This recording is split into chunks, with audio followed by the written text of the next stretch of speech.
अस्सलाम क्लास 9 कैसे हैं आप सब। उम्मीद करती हूँ आप सब खैरियत से होंगे। एग्जाम्पल्स हम डिस्कस करते आ रहे हैं।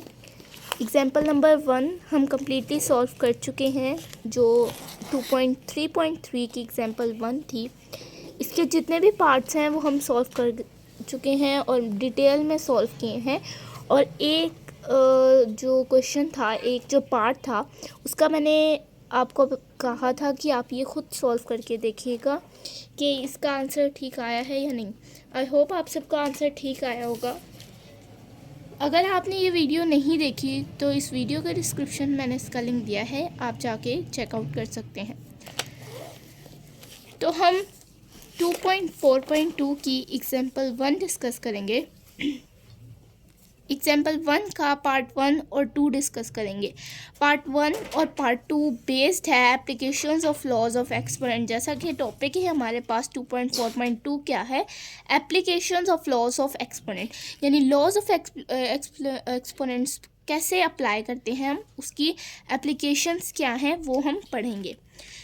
लॉज ऑफ एक्सपोनेंट यहाँ पर क्लियरली उन्होंने नहीं बताए हुए। उन्होंने मतलब यहाँ पर आप देख सकते हैं जैसे कि हमारे पास 6 लॉज ऑफ एक्सपोनेंट्स हैं, तो यहाँ 7 लॉज ऑफ एक्सपोनेंट्स हैं। ये आप 8 में भी हमने डिटेल में पढ़े थे, what are laws of exponent, कौन कौन से होते हैं, कैसे अप्लाई करते हैं। लेकिन फिर भी इस वीडियो में मैं आपको ब्रीफली बता देती हूँ कि लॉज ऑफ एक्सपोनेंट होते क्या हैं। लॉज ऑफ एक्सपोनेंट्स होते हैं कि वेरिएबल के ऊपर जो भी एक्सपोनेंट है उसको हम कैसे चेंज कर सकते हैं, कैसे सिंपलेस्ट फॉर्म में चेंज कर सकते हैं, उसके लॉज क्या होते हैं। ऐसे ही हम किसी को माइनस, सब्ट्रैक्ट, प्लस नहीं कर सकते, उसके एक प्रॉपर लॉज होते हैं। और वो लॉज क्या होते हैं आए हम पढ़ते हैं। If a b belongs to R, R मतलब real numbers, and m n are positive integers, then a b दो वेरिएबल्स समझ लें। उन्होंने इफ़ का है यानी आप समझ लें ए बी दो वेरिएबल्स हैं, एम ए का एक्सपोनेंट है और बी एन बी का एक्सपोनेंट है।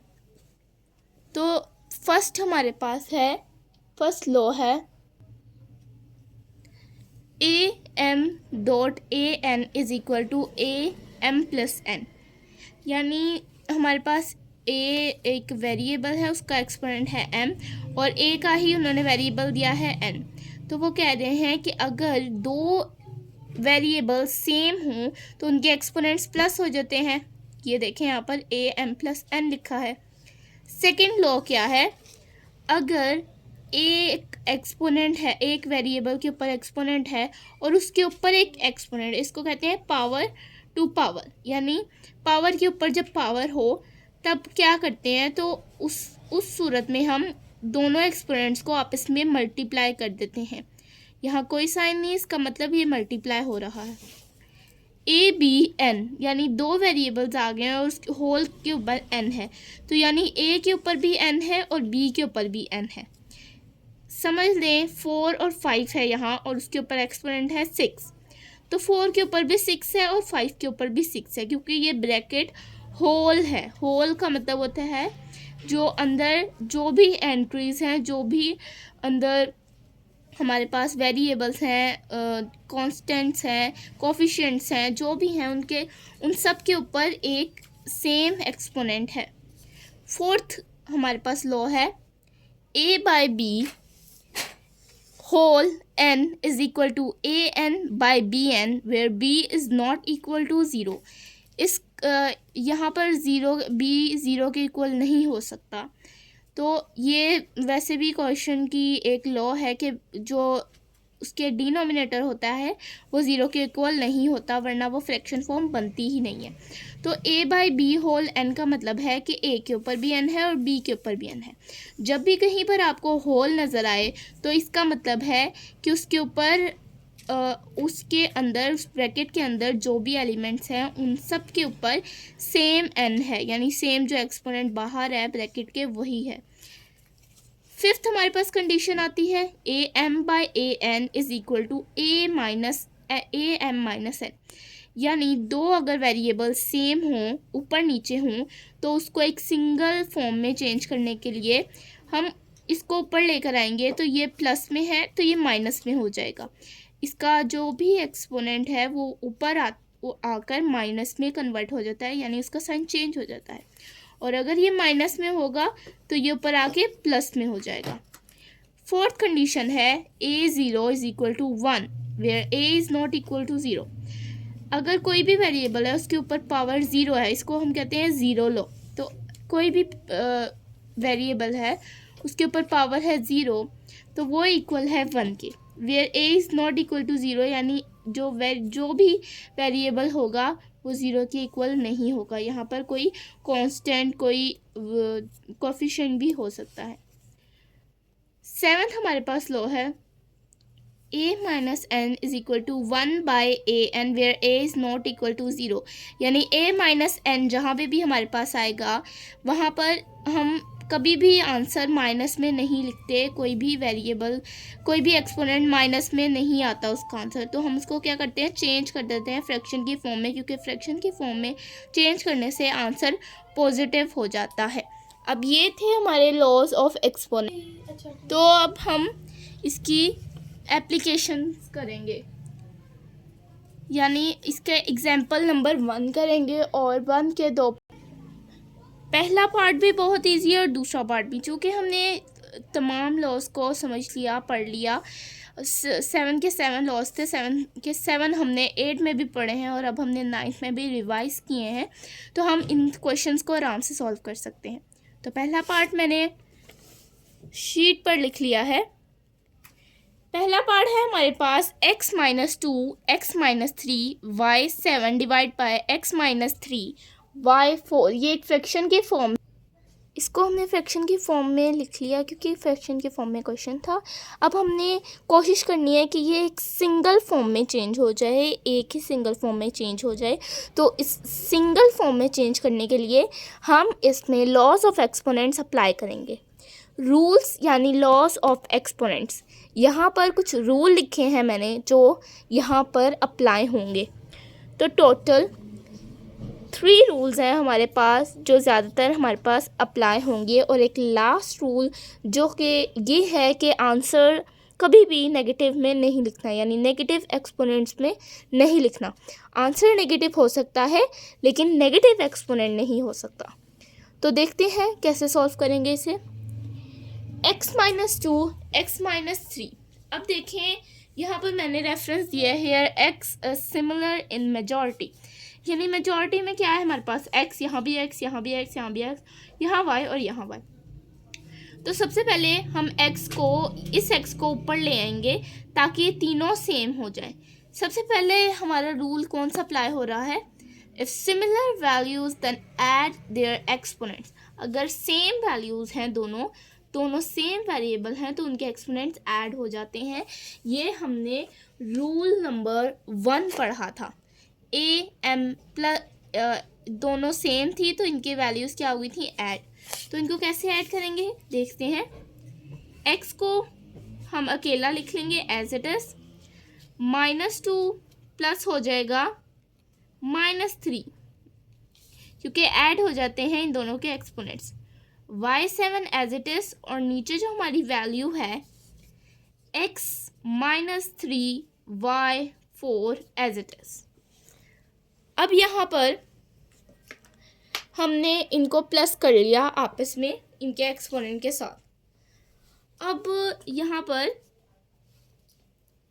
हम इसको जब माइनस करेंगे तो प्लस माइनस माइनस होता है, पहले x लिख लेंगे, -2 प्लस माइनस माइनस होता है, 3 एज इट इज़ आ जाएगा, y7 as it is, x minus 3 y4 as it is. हमारे पास x -2 -5 माइनस माइनस सेम होते हैं तो इनकी जो एक्सपोनेंट्स हैं वो प्लस हो जाते हैं, तो x -5 आ जाएगा। y7, अब y7 को लिखने से पहले यहाँ पर हमारे पास x -3 है तो ये सेम वैल्यूज़ हैं तो हम x को ऊपर ले आएंगे जिससे क्या होगा, इसके जो एक्सपोनेंट का साइन है वो चेंज हो जाता है। इफ़ ये दूसरा रूल पढ़ें, if in quotient form then convert into one form, यानी एक ही फॉर्म में चेंज करना है by changing their sign. Science change करके हमने इसको एक ही फॉर्म में चेंज करना है. यहाँ पर हमारे पास यहाँ पर हमने रूल भी पढ़ा था कि अगर क्वेश्चन में हो तो हम इसको कैसे चेंज करेंगे, ऊपर लाके इसका एक्सपोनेंट का साइन चेंज कर देंगे. इससे क्या होगा, ये चेंज हो जाएगा. कैसे, x ऊपर आएगा तो -3 पॉजिटिव 3 हो जाएगा, y7 as it is, y4 ऊपर आएगा तो y -4 हो जाएगा. अब सेम यहाँ पर भी लॉज ऑफ एक्सपोनेंट अप्लाई होंगे, that if similar values and add their exponents. क्या करेंगे हम, ये सिमिलर वैल्यू है तो हम इसको क्या करेंगे, x -5 ऐड हो जाएगा प्लस हो जाएगा 3, और y7 -4 क्या हो जाएगा इसमें ऐड, तो प्लस माइनस माइनस ही होता है तो -4 ही आ जाएगा, क्योंकि प्लस को जब हम मल्टीप्लाई करवाएंगे -4 से तो ऑल्टरनेटिव हमारे पास -4 ही आएगा. अब x -5 + 3 करेंगे तो माइनस का साइन ग्रेटर वैल्यू वाला साइन लग जाएगा as it is. Minus plus minus होता है तो 5 - 3 2 हो जाएगा. y7 -4. अब यहाँ पर हमारे पास पॉजिटिव साइन लगेगा जो हम लिखते नहीं हैं, तो हम जब 7 - 4 करेंगे तो पॉजिटिव 3 आ जाएगा. क्योंकि अब यहाँ पर हम पॉजिटिव 3 लिख लेते हैं सबसे पहले, फिर मैं आपको रीज़न भी बताती हूँ कि हम y3 को ऊपर क्यों लिखेंगे और x -2 को नीचे क्यों लिखेंगे. अब यहाँ पर कभी भी हम नेगेटिव में आंसर नहीं लिखते, तो नेगेटिव में हमने आंसर नहीं लिखना, x एज इट इज़ रहने देना है, sorry y3 as it is रहेगा और डिवाइड हो जाएगा x2 से. ये पॉजिटिव कैसे हुआ, क्योंकि हम इसको नीचे लेके जाएंगे तो ये +2 हो जाएगा. इस तरह हमारा पॉजिटिव में आंसर आ जाएगा. ये हमारे पास आंसर है, स्पेस नहीं थी, यहाँ पर लिख देते हैं y3 x2. ये हमारे पास क्या है, इसका फाइनल आंसर है. आई होप ये क्वेश्चन आपको क्लियर होगा. नेक्स्ट क्वेश्चन सॉल्व करेंगे, ज़्यादा कॉन्सेप्ट्स क्लियर हो जाएंगे. नेक्स्ट क्वेश्चन है, नेक्स्ट पार्ट है, बेसिकली एग्जाम्पल 1 का ही पार्ट है जिसको मैंने एग्जाम्पल 2 लिखा है. 4a³ b0 divided by 9a - 5 whole -2. यानी -2 ये सबके साथ है, क्योंकि हमने होल में पढ़ा था कि होल में हर किसी के साथ वो होल का जो ऊपर एक्सपोनेंट होता है वो हर किसी के साथ होता है अंदर. अब ये -2 है तो पहले हम इसको +2 कर लेते हैं. +2 कैसे होगा, अंदर वाली जो है ना फ्रैक्शन वो कन्वर्ट हो जाएगी, रिवर्स हो जाएगी. अंदर वाले साइन में चेंजिंग नहीं करनी आपने, ऊपर वाला लॉ नहीं अप्लाई करना, क्योंकि हम सिर्फ जब अंदर वाली साइन चेंज करेंगे तो -2 को +2 हो जाएगा.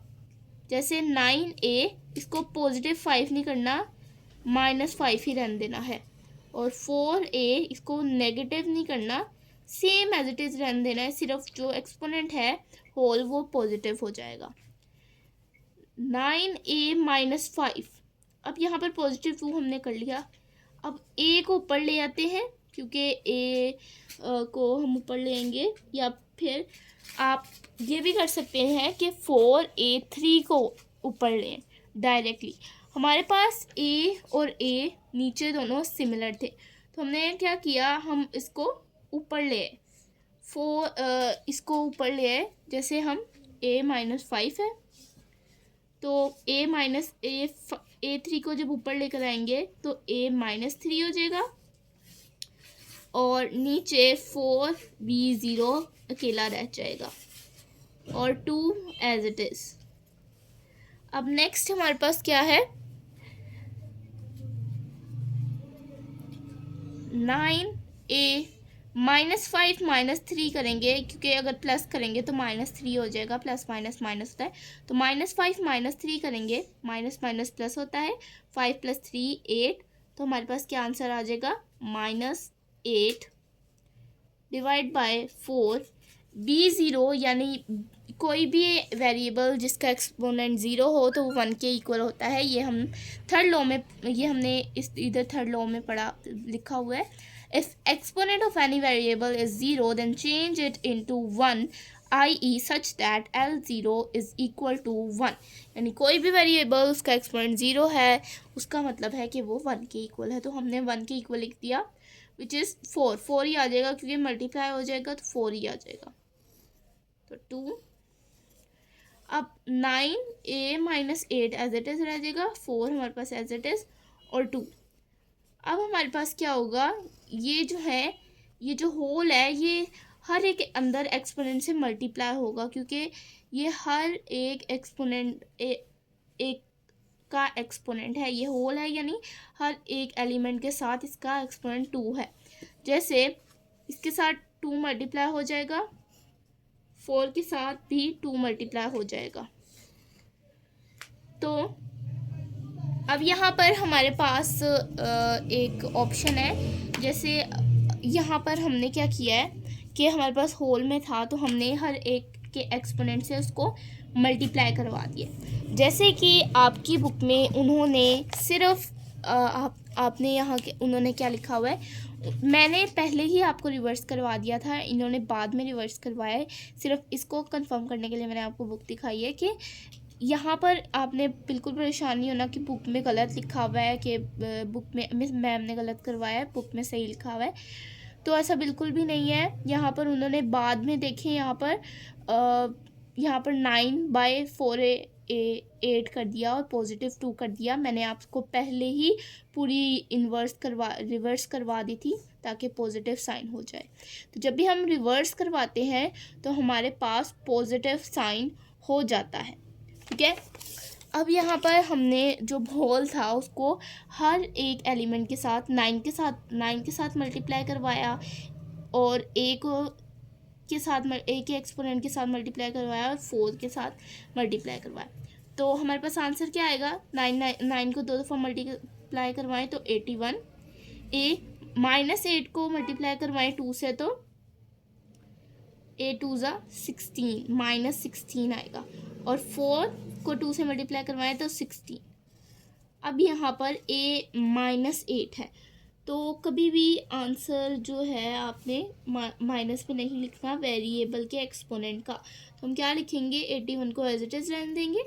16 a माइनस नीचे जाके a पॉजिटिव 16 हो जाएगा. तो ये हमारे पास आंसर है इसका.